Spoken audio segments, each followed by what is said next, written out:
giving you useful and practical tips to help you make more money selling travel. This is the Art of Selling Travel podcast. And here to guide you through it all, your host, Glenda Beagle. Well, hello there, and a happy celebration day to me. Well, happy celebration day to me and to you. I am thrilled to announce that today, October 18, 2023, is 2 years to the day since I launched the very first episode. Now, don't get me wrong, I was super inconsistent to begin with, like crazy inconsistent. I would put out 3-4 episodes, and then I would wait a couple months, and I put out 3-4 more episodes, and then I'd wait another couple months, until it felt like, and then maybe 1 or 2 would drop. Does that possibly sound like your social media or your marketing as a whole? Yeah, that's how a lot of us do it.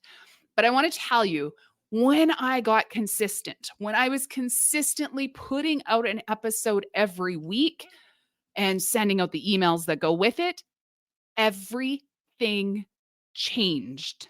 Like everything changed.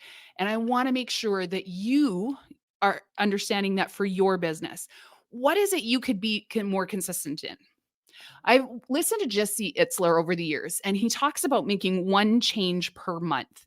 If you want to implement change in your business, implement change in your life, implement change anywheres in your surroundings, you can't make 10 changes at once, but you can change 1 thing, 1 small thing every month. And at the end of the year, you've made 12 changes, which could have an incredible change to your whole world.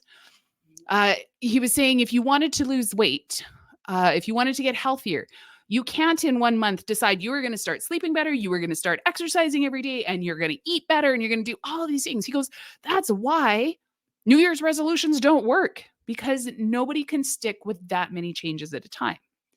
By doing 1 thing consistently, and then after a month, adding in 1 more thing consistently, it starts to make a difference. So I thought for this episode, I would do something a little bit different. I wanted to tell you about the 5 books that I've read over the last few years that I think made the biggest difference in my business. And they are just simply my 5 favorite list. So I want to tell you a little bit about each of them, and then I will link them all up in the show notes so that you have that so you can go and get it. The first 2 are actually written by the same author. And I'm actually just going to simply say, for the most part, all of his books. I think I have read all but 2 of them so far. And they are phenomenal. But the very first one that I think every single independent contractor, no matter what business they're in, if you were a business owner, independent contractor, anything, you need to read this book. It's called Profit First by Mike Michalowicz. He talks about when you bank account balance accounting, it really messes you up. 1, you're taking out of a big plate. And he uses the analogy of if you go to a big buffet and you have a giant plate and you fill it up. Think about if you're at the holiday dinner with the family. You have a great big plate, you fill it up. You're going to eat until you explode. Well, most of us will. But yet, if you got a smaller plate and you fill it up, you're still going to feel like you're full. But just think how much more you ate because you had a bigger plate. That's the same with paying yourself. That's the same with paying your expenses and whatnot. So the very first thing he talks about is making sure that you are getting paid from your business. I actually didn't read this book until after I had decided I didn't want to have an agency anymore. I read it in 2019. So at that point, I, had more or less stepped away from selling travel. And I remember reading this book and crying. Actually, I read it. Get this. I read it in March, that first weekend in March, when the world was shutting down. I remember on the Friday, I was headed to a women in business retreat. It was Friday night. We all went home Saturday night. But I remember leaving my office that Friday afternoon and getting the press release that Disney was closing. and then Universal. And I remember going into the retreat that night and I said, guys, something big is happening. Like Disney has closed down until the end of March. If only we knew it wasn't going to be till then. And actually, we all said that after that retreat, had we known while we were at that retreat that that's what the world was, we probably would have stayed a few days longer. But I was reading that book during that retreat. And I remember the morning that I woke up early, which is strange. I'm not a morning person. And I was on the couch quietly and I was reading it. And a friend of mine came out and she goes, "What are you reading?" And I said, "I'm reading a book called Profit First." She goes, "Is it any good?" And I said, "If I would have read this when I had the full-time agency, I think it would have changed my life. I think it would have completely changed everything, how I made my decisions financially, how I did all the things that I did." I said, "So yeah, it's not good. It's freaking fantastic." So that was the first book of his I read. Then I ordered his older book called The Pumpkin Plan. Now, The Pumpkin Plan is based on pumpkin farming. But really what it is it's talking about choosing your niche. So if you have struggled, why should I choose my niche? How is that going to affect my marketing? How is that going to change everything? I can't recommend The Pumpkin Plan by Mike Michalowicz enough. It was an absolutely fantastic book to help really emphasize that first layer, that real, what does it mean sort of thing. The third book I want to talk about is The Power of One More by Ed Mylett. This was a powerful book for the soul. This was a book that talks about all the people who make it versus those that don't. What if knocking on one more door meant that you got the sale? What if you did one more call, one more email, one more quote, one more social post, one more whatever it is? You can't change the world in one fell swoop, but you can by doing one more at a time, doing one more than the person beside you is willing to do. It was a fabulous book that hit me at just the right time. The next one is by somebody that I met through one of my coaches. We were both affiliates for this coach. And I remember seeing him posting in our affiliate group. And this guy cracked me up. Like the things he could come up with, the things he could say, he cracked me up. So his name is Bobby Klink. And he wrote a book called Email Marketing That Doesn't Suck. And it is basically just like what it would sound like. The beauty of the way he does his emails is they are 1000% him. It changed how I send out emails.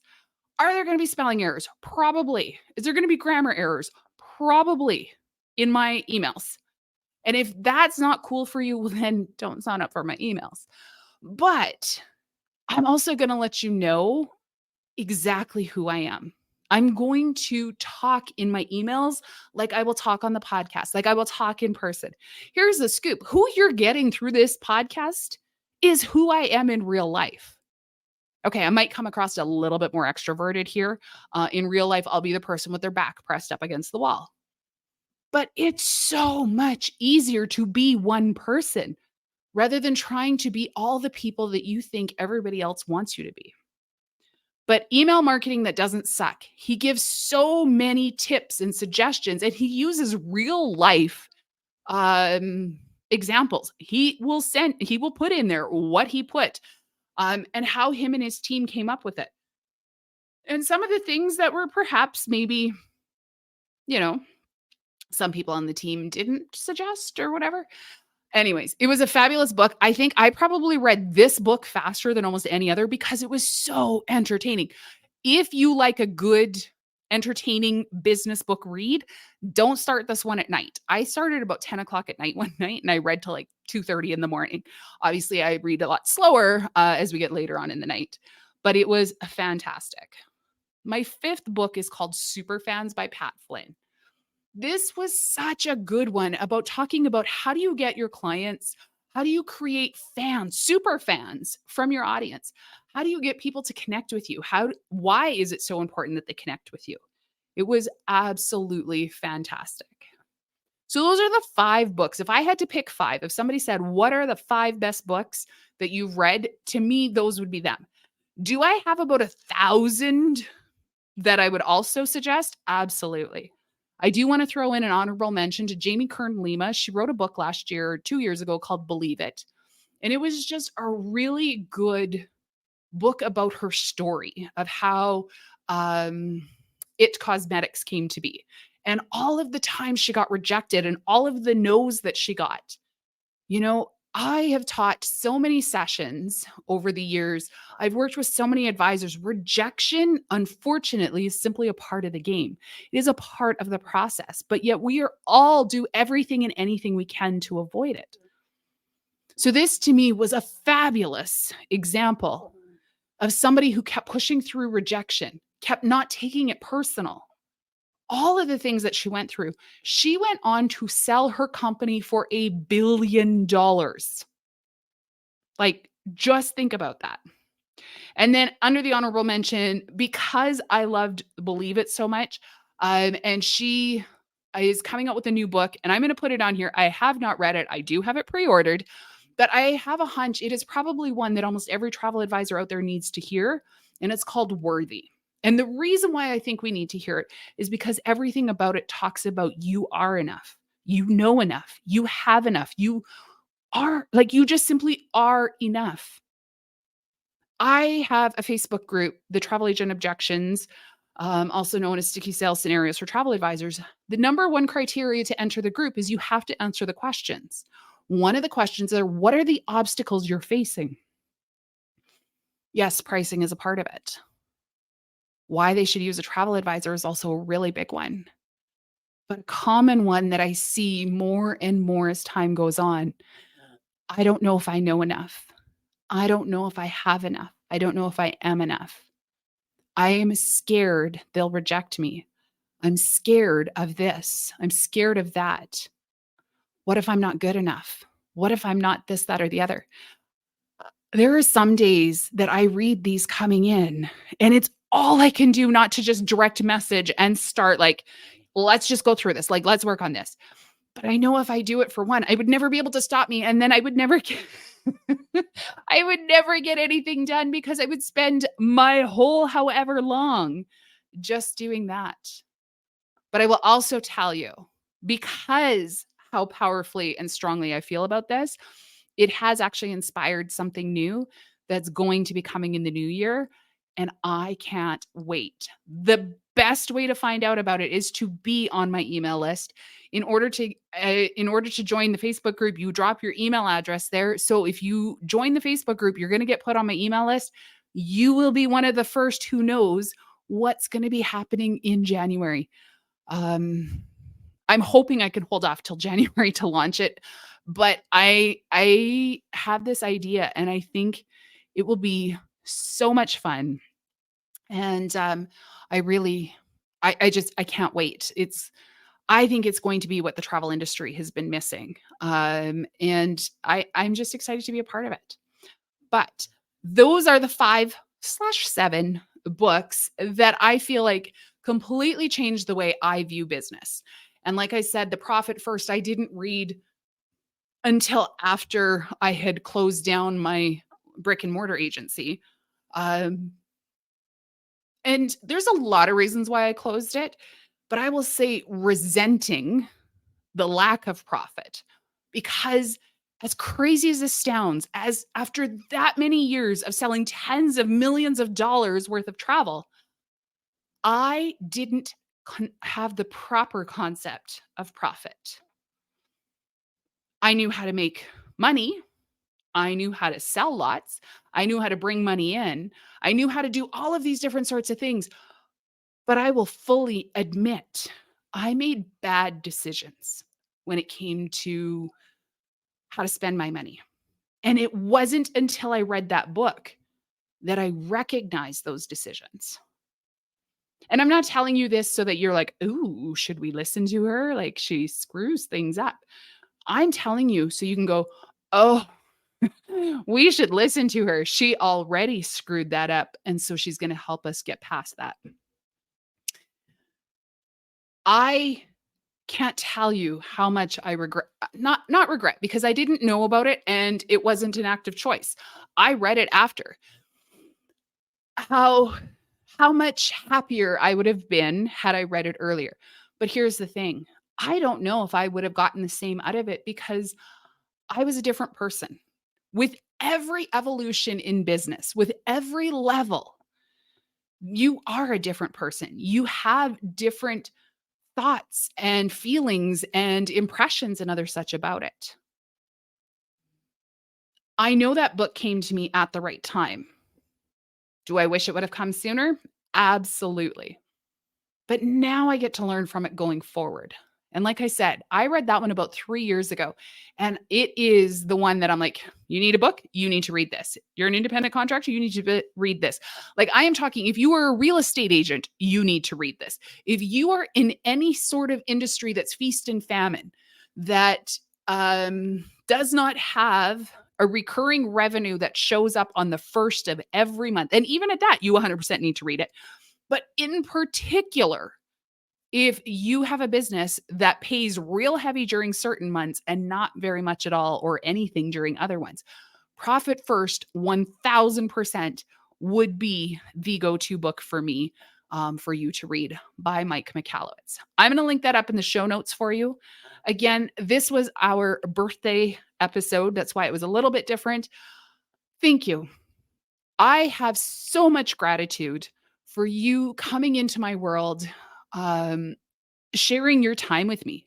I know how precious your time is. So the fact that you are here and you're listening and you are growing your business by including these skills, adding these to it, I have so much immense respect and gratitude for you for doing that. So thank you. If I could ask for one thing in between or in return, I would love it if you would consider leaving me a review, ideally a 5-star, a 5-star review on the podcast, just simply so that it helps the algorithm so other travel advisors can find it. And again, if you haven't already joined the Sticky Sales Scenarios for Travel Advisors Facebook group, please head on over, do that. We have a lot of fun in there. On the weeks that I'm not traveling, I actually leave some or I do some trainings in there. We have a good time, and I would love to help get you unstuck so that you can sell more. Until next week, happy selling.